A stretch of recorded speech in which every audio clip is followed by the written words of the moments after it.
Emergency response to a raging house fire on Old Tecumseh Road. Peace soon to be restored. I've missed it for the last few years, but I'm looking forward to it coming back. Installation set to begin on the new Charles Brooks Memorial Fountain. And a 1 in a 30 million find. A Chatham superstore showcases a rare orange lobster now named Pumpkin.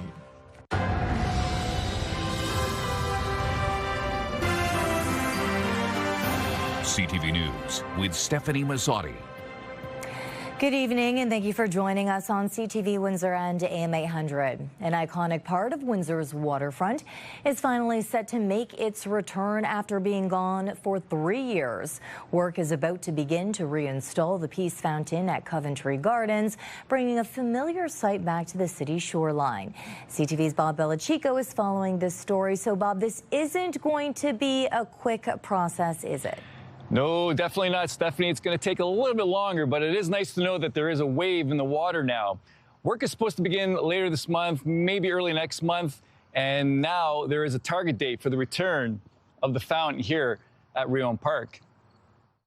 Hey, is this the first sign that the Charles Brooks Memorial Peace Fountain is coming back?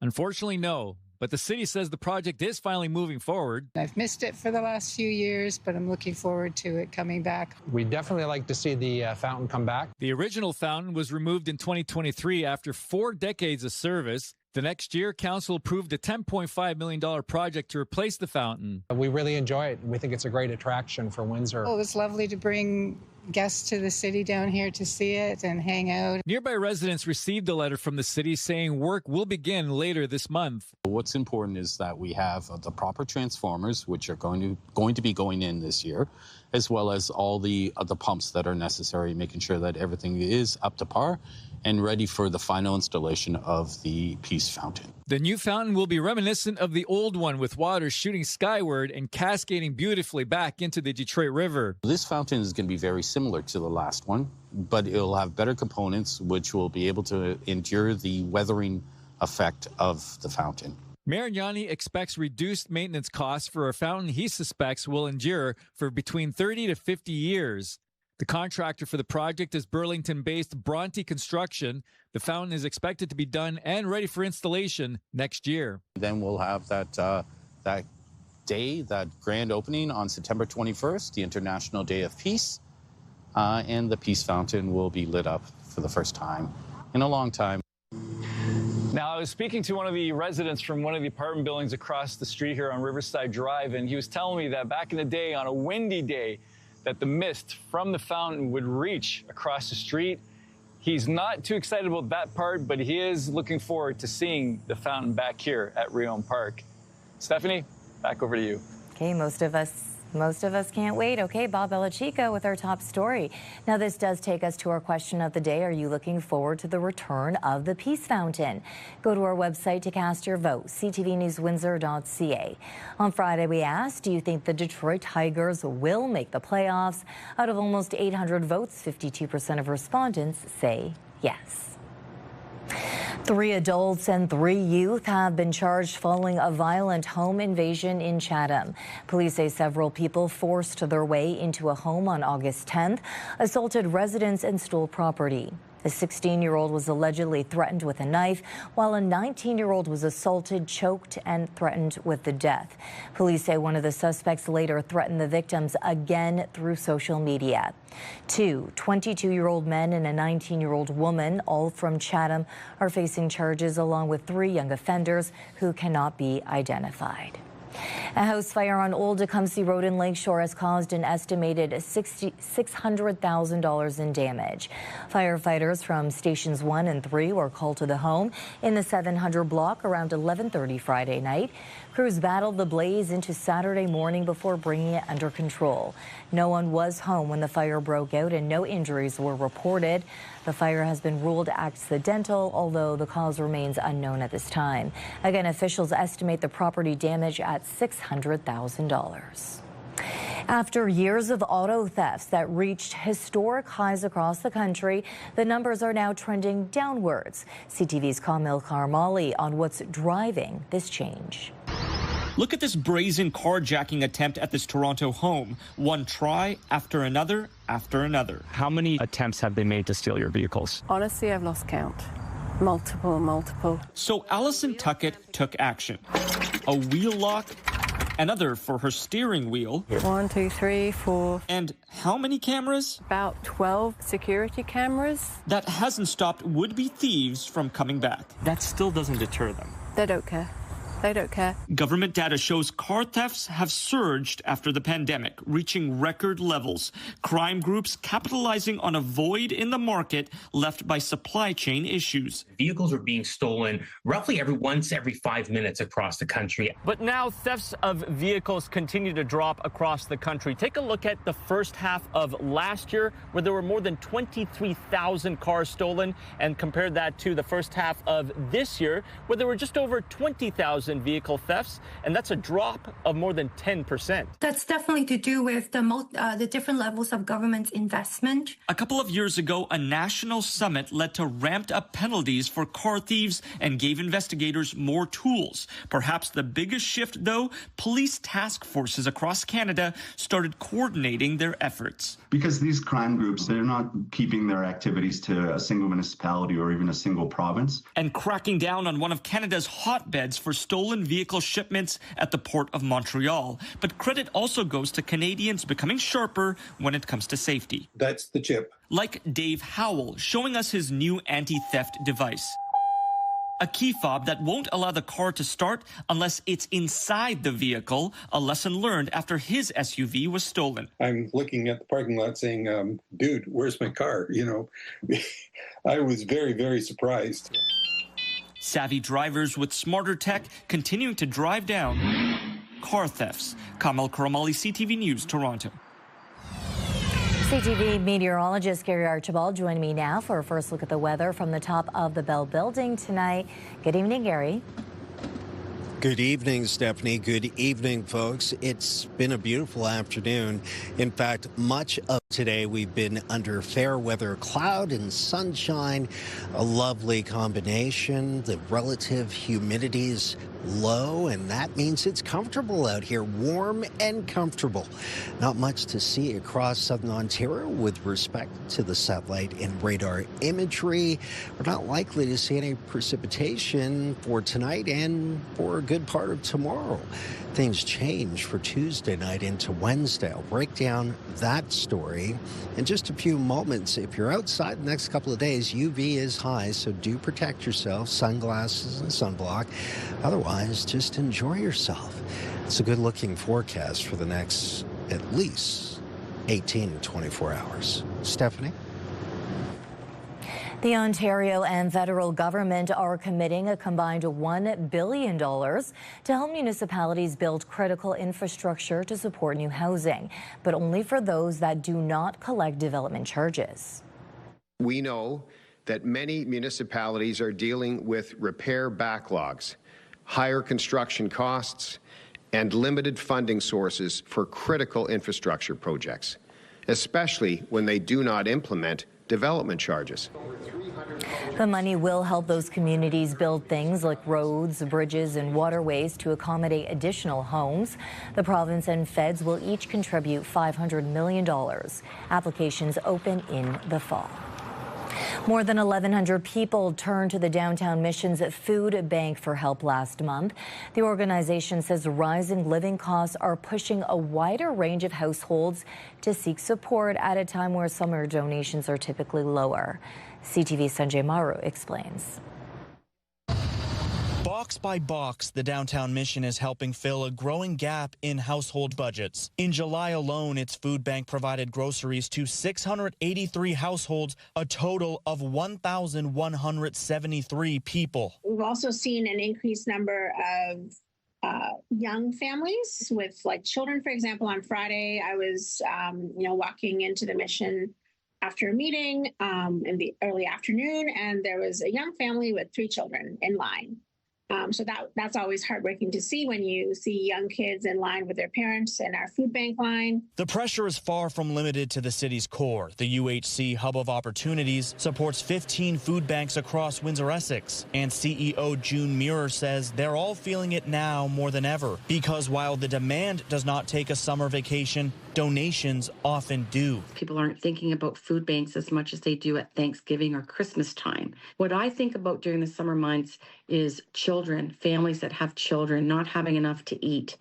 That bothers me. The UHC distributes about 300 food hampers each day it operates, and when fully stocked, they contain enough food to help a household through several days. But as demand climbs and summer weather continues, keeping them complete is becoming more difficult. Sometimes we don't have all what we need to put in a hamper, and when I speak about a hamper, it's filled with 3 days worth of food items. So, breakfast, lunch, and supper. And so sometimes we don't have the meat, or we might not have the... Back at the downtown Mission, officials say their greatest needs right now include pasta, cereal, and canned protein. But for anyone who has never donated before, helping can be as simple as skipping one morning coffee and donating what you would have spent. We do what we can through our food bank, through donations. It's purely running on donations. We do not get any funding for it. Sanjay Maru, CTV News.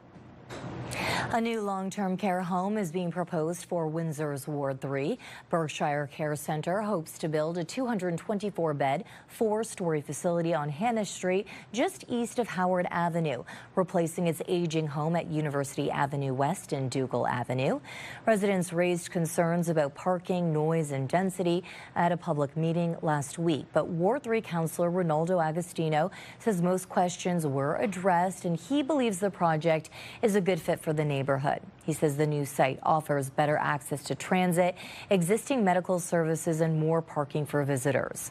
The proposal still needs city approval. Written submissions are being accepted by the developer until Wednesday. Agostino hopes the application reaches committee before the end of the current council term, with construction potentially beginning next year. Dropped on Drouillard returned to Ford City on Saturday, bringing together local music, food, art, and vendors. And among this year's offerings, a new way to share the message from a billboard that was recently removed down the street. Drouillard Road was turned over to pedestrians at the annual street festival, returned for its 7th edition. Crowds filled the neighborhood to visit local businesses, browse vendor booths, and take in live entertainment. Among the items for sale were $5 buttons featuring Cole Fortier's "Windsor Had Drag Queens Before You Existed" artwork. Fortier says the limited run was already close to selling out. The buttons were created after ArtSite removed the original billboard. The gallery says its landlord demanded that the message come down and indicated future wording would require prior approval. Fortier says the buttons allow the message to keep circulating, with proceeds supporting future public art and community-based initiatives. A lot of people don't know that Windsor's actually had a drag community for over 150 years. The first regional drag show in Windsor, Detroit was in the 1860s, which is actually older than the city of Windsor itself. So we've been here and we're not going anywhere. Meantime, cycling took center stage in Amherstburg this weekend with the inaugural Cycle the Berg event, bringing stunt shows, group rides, and vendors downtown. And the festival also marked an emotional homecoming for one local BMX rider.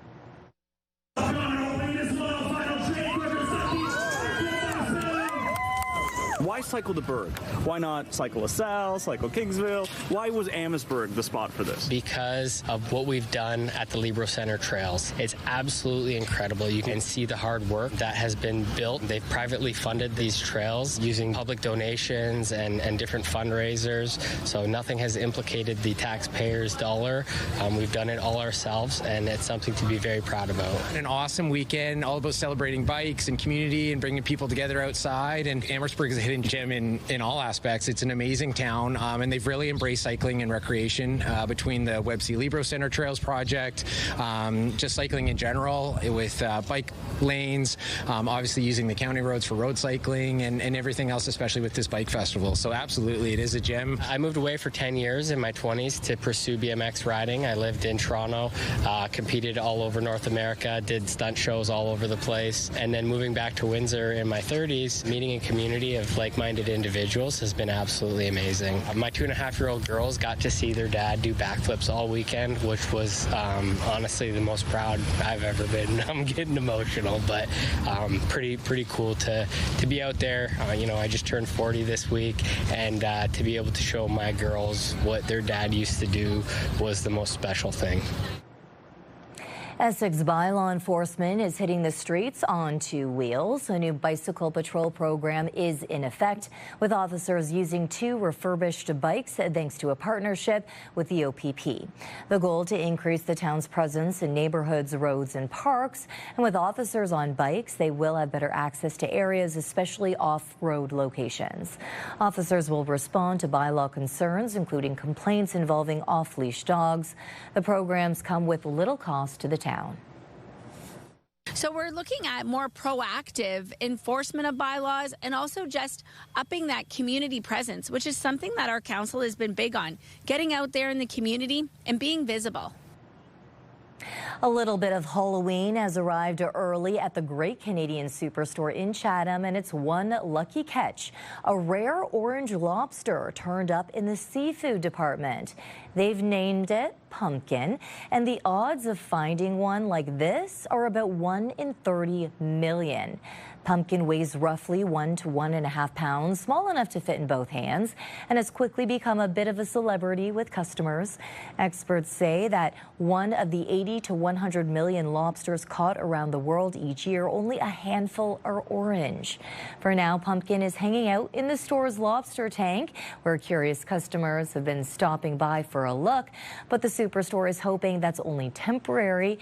It has reached out to an aquarium, hoping Pumpkin can trade the seafood department for a permanent new home.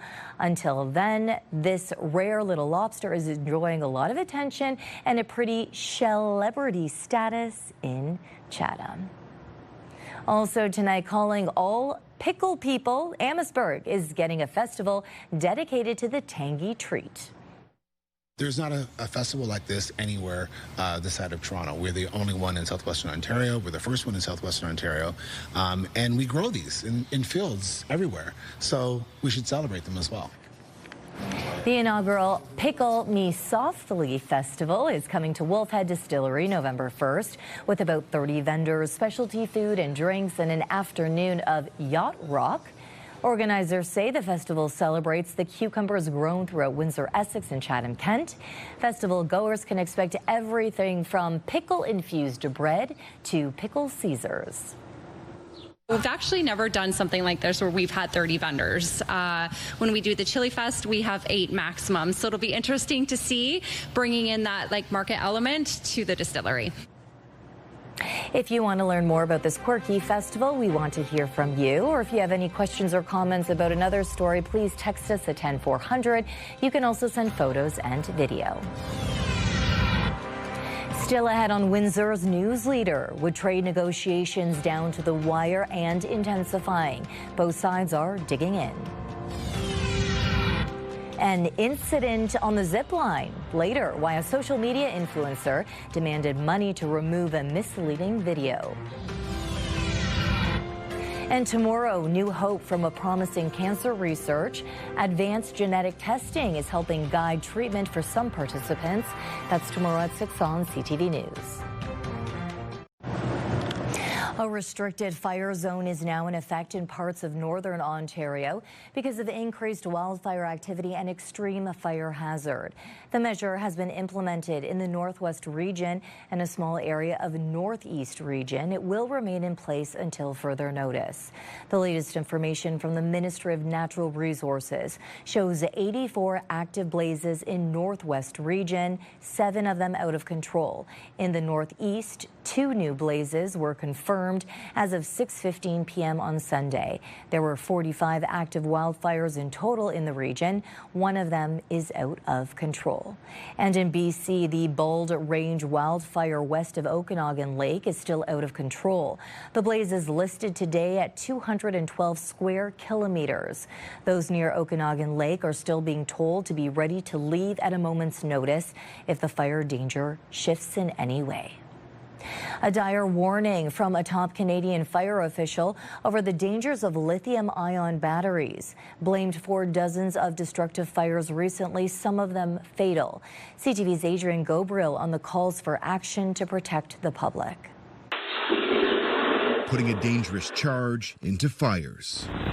Lithium batteries used to power electric bikes, e-scooters, and a long list of products are in part being blamed for powering infernos across the country. In Toronto alone this year, there's been roughly 80 fires linked to lithium-ion batteries. That's an increase of 35%. That also includes 14 injuries and 2 fatalities. The unsafe handling as well as cheap, unregulated batteries pouring into Canada are sparking concern, according to Toronto's fire chief. You could go on eBay or any type of shopping online system right now and order batteries that we have no idea how they're tested. We have no idea what standard they meet. Now, this is a lithium battery used by all of our camera crews. It has the markings that shows that it meets international standards as well as Canadian safety requirements. Now, following a lithium fire in the apartment building right behind me here in Toronto this week, area residents say that new laws are needed. It shouldn't happen, but I mean, it's going to unless the government takes action and stops these bikes from being in apartments. We've noted upwards of 10 additional e-bikes and mobile devices in that unit alone. Transport Canada regulates the labeling and handling of lithium batteries, though Health Canada recently completed a public consultation. In an email to CTV News, a Health Canada spokesperson shares that there was broad support for the introduction of mandatory safety requirements. The Public Health Agency is now determining next steps to address the safety of lithium-ion batteries sold in Canada, including a possible regulatory proposal. In Ontario, the Office of the Fire Marshal oversees fire safety codes. We need the federal government to come to the table to work collaboratively with us, and we need the Fire Marshal's Office of Ontario to work with us to look at potential amendments to the fire code. Following a fire on board a Toronto subway sparked by an e-bike's lithium battery, the micromobility devices are now banned from TTC property each winter when it's believed the batteries are even more volatile. Here in Toronto, the fire chief has called lithium batteries one of the greatest dangers to public safety until new regulations are rolled out. He believes that the potential danger will remain in place. Adrian Gobriel, CTV News, Toronto. Trade negotiations between Canada and the U.S. are down to the wire and intensifying with just 2 days to go until we are hit with Donald Trump's 50% tariffs on a variety of goods. Both sides are now digging in. CTV's Mike Couture is following the talks. Trade talks went to a whole new level and a new location today as both Canadian and American representatives met here at the Department of Commerce. How are talks going with Canada? Both sides said little as they arrived for what turned out to be a meeting that lasted an hour and 45 minutes. That's the longest the two sides have sat together in recent days, reflecting the, quote, delicate and intense nature of the negotiations, as described by Prime Minister Mark Carney earlier today. Commerce Secretary Howard Lutnick was also at the meeting. Given the prominent role in directing the president's protectionist policy, it's perhaps a signal that the two sides are preparing to present both the president, Donald Trump, and Prime Minister Mark Carney with the layout of a possible deal. As we had reported last week, the hope was to put something on Trump's desk either today or tomorrow. We're going to continue working. Our job is not yet done. Now, earlier in the day, Carney said he and Trump will be having a call to discuss the looming tariff deadline. We'll have opportunities over the next 48 hours to discuss in more detail as the negotiations go forward, and I think that's the best forum. There is a sense of urgency as well. We're less than 48 hours from 50% tariffs being applied to a wide swath of Canadian imports into the United States. It's something that the Canadian Chamber of Commerce said would be devastating for small and medium-sized businesses. Mike Couture, CTV News, Washington. Ontario's big city mayors are calling on the province to address homelessness and addiction. As CTV's Siobhan Morris reports, they say funding for treatment is needed, both voluntary and involuntary. There are human tragedies playing out every day on sidewalks and in parks across the province. We can't continue to walk around or step over. We have to solve this. Ontario's big city mayors pleading for help, urging the provincial government to declare a state of emergency to tackle homelessness and addictions, dual crises putting a strain on cities and towns. While Queen's Park has put up $500 million for treatment hubs, it's only a drop in the ocean of what mayors say is required. We are funding $4 billion on an issue that properly sits with provincial and federal governments to fund. We're doing that out of the property tax base. It's simply not sustainable. Big city mayors want the Ford government to consider forcing drug treatment on people without their consent, asking for a panel that might include mental health experts and lawyers. We need to do this in a thoughtful way with appropriate people and safeguards that protect people's human rights, that work to get people the care that they need. Toronto's top mayoral challenger doesn't want to wait. The time for study is over. People have waited long enough. People are dying on our streets now, and we need to course correct. The current mayor batting away the question of mandatory treatment. Well, let's make sure there's treatment first. The provincial government owns the city about $20 million. To cover supportive housing, a gap mental health advocates say needs to be filled. We don't have enough support for what I call voluntary treatment, individuals who are stepping forward and saying, I really want to reclaim my life. Ontario's NDP not sticking out a firm position for now. What is required here is both a plan based on evidence and based on empathy. Siobhan Morris, CTV News.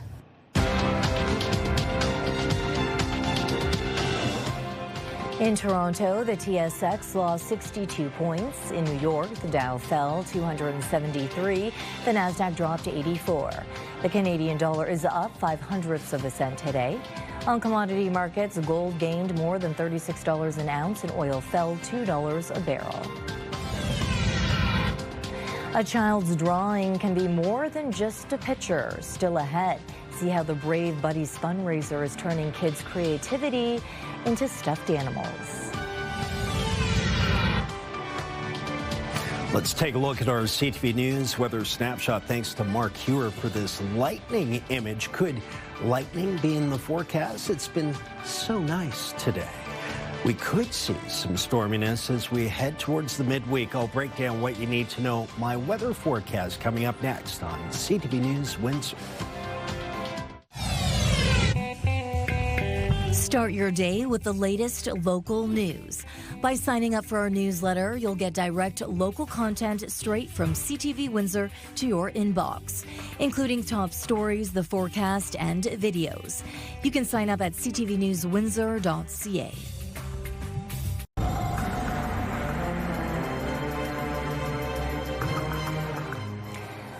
A lovely day and time out there. That's about 3 o'clock in the afternoon. Gary joins me again for an extended look at the weather. Gary. It was beautiful in the afternoon, seasonably warm, humidity levels not too high, so it was comfortable to be outside. A lot of people on their bikes, on their scooters. I saw inline skaters, people walking their dogs, perfect conditions. I am still looking at a fair weather evening as well. Temperatures reaching about 27 degrees Celsius with air quality being excellent today, so that's good news. And we'll continue to see fair weather, I believe, through the overnight into your Tuesday. Bit cooler in Chatham, Kent, a mixture of sun and cloud. Fair weather cumulus clouds, in fact. So between 25 to 27, Chatham, Kent towards Windsor, Essex, respectively, feels like about 30 to 32. Again, fair weather is the story across much of the entire province of Ontario, save for the extreme northern tier and northwestern parts. So the Great Lakes look good today. Great Gulf Day. And tomorrow looks good too, at least in the morning. We'll see increasing cloudiness coming from a good westerly surge. A bit windier tomorrow, especially in the midday. Cloudy through the evening, but I don't anticipate much in the form of rain showers tonight or tomorrow morning. More on tomorrow evening in just a moment. For now, we're looking at a fair weather evening through to dusk. Temperatures in the low 20s, even through 10 p.m. At midnight, clear. A beautiful starry night looms. And we're looking at a fair weather morning start tomorrow. Good news is temperatures also looking at seasonal values close to about 27. UV is high, so protect yourself, but the humidity levels are low, so that's good.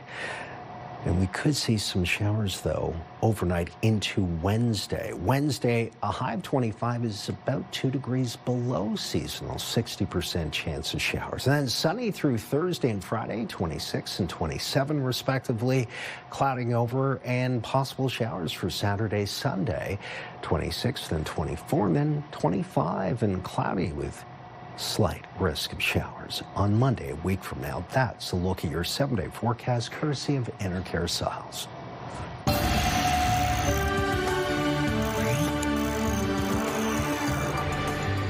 Toronto Public Health is investigating an outbreak of Legionnaire's disease. Public Health says 6 cases have been identified since July 2nd in a roughly 1-kilometer radius of Bathurst and DuPont. Most recently, someone became symptomatic on July 26th. Investigators are working to find the course of the bacteria, as well as trying to determine if the cases are connected to another outbreak at a long-term care home in the area. A London woman is turning children's drawings into one-of-a-kind stuffed animals for kids battling cancer. As CTV's Lauren Stallone reports, Kayla O'Connell started Brave Buddies after her own son was diagnosed with a tumor. Every child dreams of seeing their creations come to life, and Kayla O'Connell is turning those dreams into a reality. So drawing here, and then I sew it all up. I try to match it as closely as possible. The charming illustrations come from children battling cancer. Being able to bring that to life for them, whatever their imagination is, for them to bring to treatment, for them to bring to appointments, those really tough days. The idea came to O'Connell after going through what she recalls as one of the toughest times in her life. I noticed a lump on my little one's belly. He was 15 months at the time. We brought him into Emerge here in London and quickly found out that it was a tumor growing on his kidney, which had to be removed. O'Connell says she received a call that the surgery was a success and her son would not need chemotherapy. Your whole life changes. You don't know what's next, but we were so thankful for that. Now, with that, we were exposed to lots of things. A world we never knew about, which was children living with childhood cancer. And from there, Brave Buddies was born. They can draw whatever they like, and there's some really amazing drawings that come in with lots of detail. O'Connell says she works with ChildCan, a charity located in London, Ontario, that supports children and families affected by childhood cancer. I get to witness, as part of this job here, is witness those really good, meaningful times where kids do get that rest, but they do, get to briefly, forget about everything that's going on and just enjoy this moment. This is just one of many supports that we provide, but this one is it's something we've never done before. O'Connell says she's made roughly 12 stuffies since January, but hopes this is just the beginning for Brave Buddies. This project is giving them an opportunity to be creative. It gives me an opportunity to be creative, and then it brings smiles to both of us. In London, Lauren Stallone, CTV News. Elephant Spa Day. Youngsters got their hands dirty on Saturday scrubbing up a city icon. Still ahead, we'll show you how they made Tembo shine.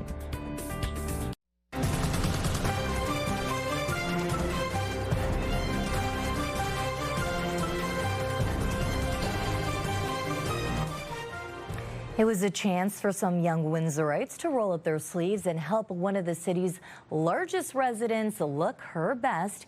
Families gathered at the Windsor Sculpture Park on Saturday for the annual Tembo Wash Day. Children helped scrub the massive bronze elephant and her two babies while learning about the work required to preserve Windsor's public art.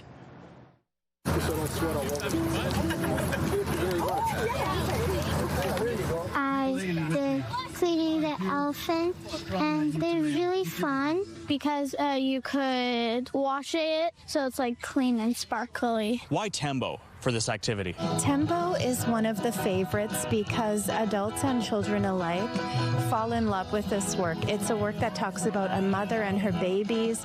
It speaks about the environment, about nature, connecting with animals. So there's something in this work for everyone. The weather is not too hot, it's perfect today. Lots of people. I think it's early enough in the day because the kids wake up really early and they take naps this way.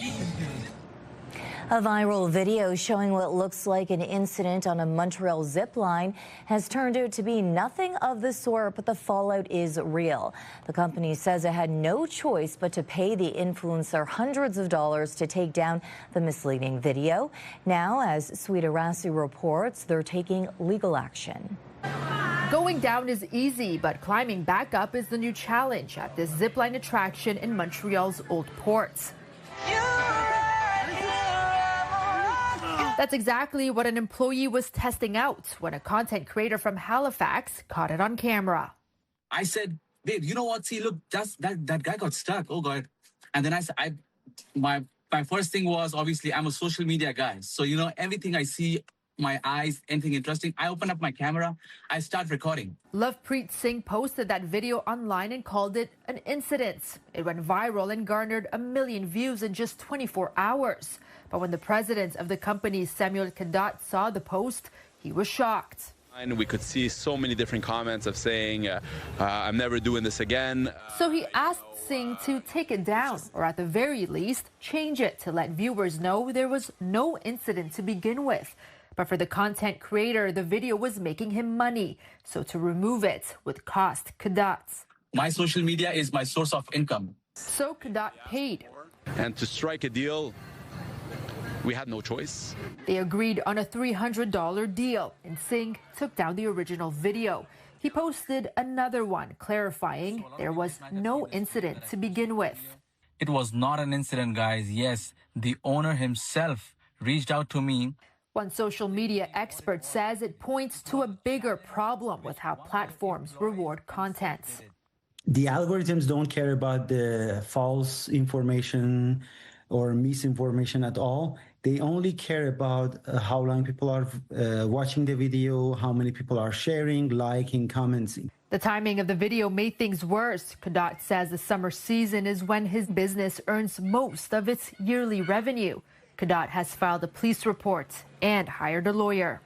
And if people get the ideas of manipulating businesses again that people work so hard to build, well, I don't think it's a good idea. But Singh insists he did nothing wrong. This is not extortion. This is my business. I never said do not go to that zip line because that zip line had an incident. Kadat hopes this incident serves as a lesson that influence comes with accountability. Sweet Arasi, CTV News.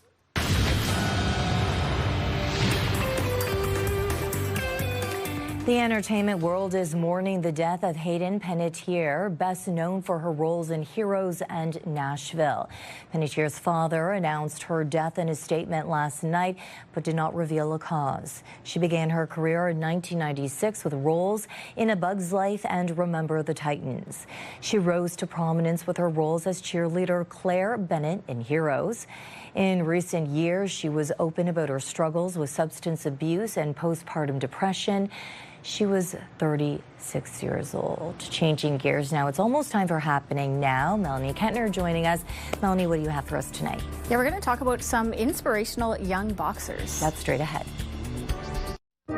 This is your CTV Windsor, our community calendar. Enjoy a day off touring and tasting at local wineries, followed by dinner at the Chichero Club and dancing under the stars, all in support of the Hospice of Windsor, Essex. See you next time on Our Community.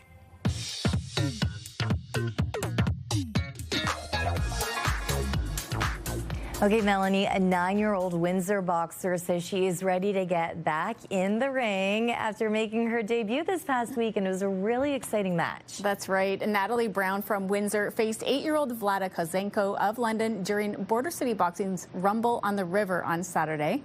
The bout will not count.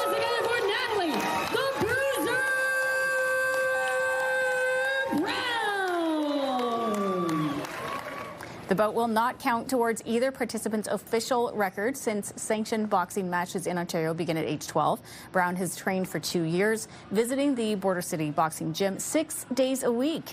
She came out swinging in her debut and said afterward she hopes the sport remains part of her future for years to come. Boxing is kind of like the gym I go to. It's kind of like my home, and all the people are there like my siblings. We're that close, so it's kind of like my second family. I hope this can be my future for a while. Amazing. We've got those details online at ctvnewswindsor.ca. And we also have a story online at Melanie about the Windsor Police Service looking for feedback from residents. Yes, police say they need to hear what matters most, and they're asking residents to complete a community survey. Input is expected to guide their priorities for their strategic plan and help them better meet the needs of people they serve. Responses are accepted until Friday, September 4th.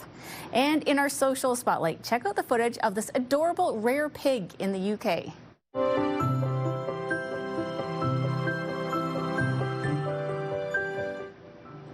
This piglet is known as a pig deer and is about the size of a grapefruit. She was recently born at the Chester Zoo and has been described as a lifeline for the species, which is in rapid decline in the wild.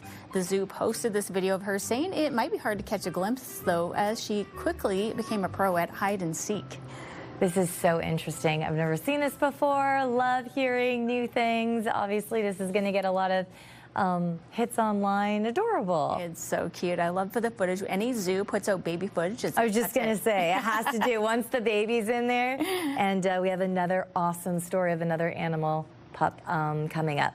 So does anyone, if anyone at home has some cute baby photos they want to share with us, how can they do it? Yeah, they can email us at newsnow@lbmedia.ca or text it to 10400. Okay, that's happening. What's happening now? Thank you, Melanie. And Melanie, as I was just mentioning, when we return, a race to save a pup otter tangled in fishing net and in need of CPR.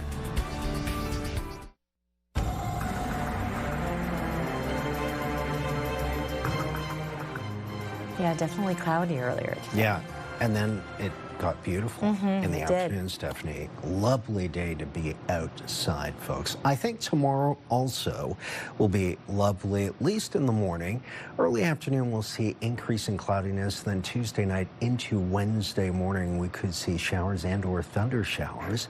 Tomorrow, high of 27, high UV. Protect yourself. Wednesday showers, 25, a bit cooler, 26, followed by 27. Sunny Thursday and Friday, and then Saturday, Sunday, Monday, mostly cloudy, and then we'll see temperatures falling off from mid-20s to lower 20s as some cooler air starts to move in.